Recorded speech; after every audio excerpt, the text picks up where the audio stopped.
The comet Seraph 9 wasn't just ice and rock. Sensors showed it was hollow, its core lined with metals no one had ever catalogued. The ship Endurance was sent to investigate.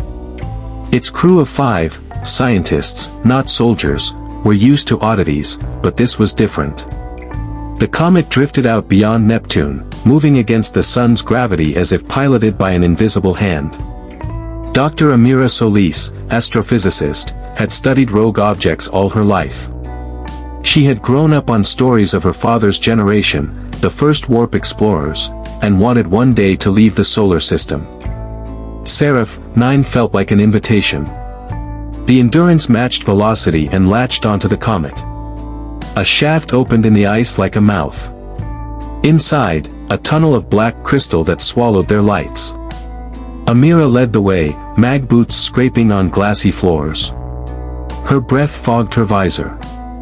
The deeper they went, the more their instruments glitched, magnetic fields twisting, time stamps lagging by milliseconds. At last they entered a vast chamber shaped like a teardrop. Suspended in the middle was a sphere of silvery liquid, perfectly still, glowing from within. Captain Rayner reached out with a gloved finger. The sphere rippled. Instantly every helmet speaker filled with a low thrumming like a heartbeat. Their translator AI sputtered, signal, pattern, memory. On a hunch, Amira removed one glove and touched the liquid directly.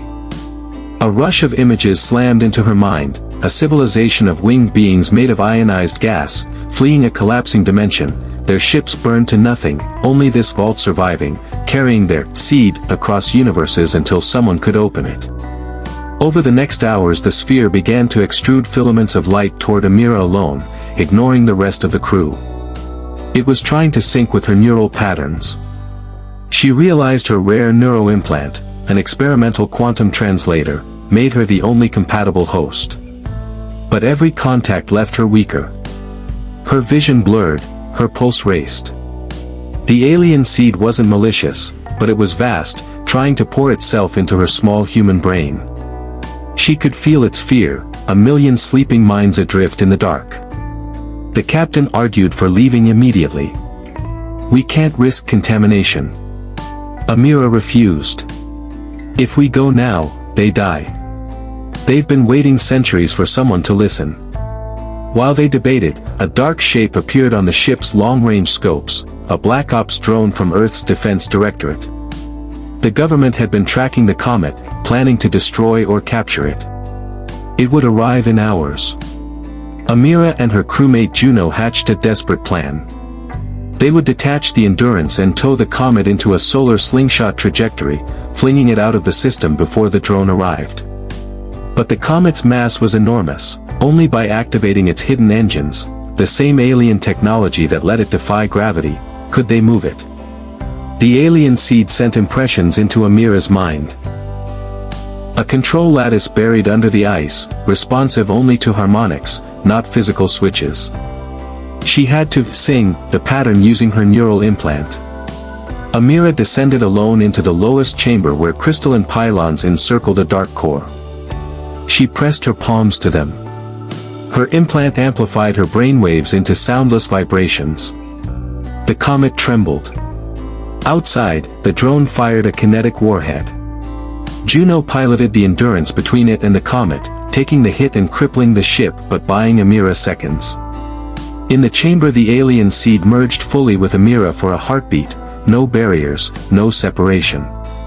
She saw an entire history, stars born and dying, parents teaching children to glide on solar winds, the terror of extinction, the long wait in silence.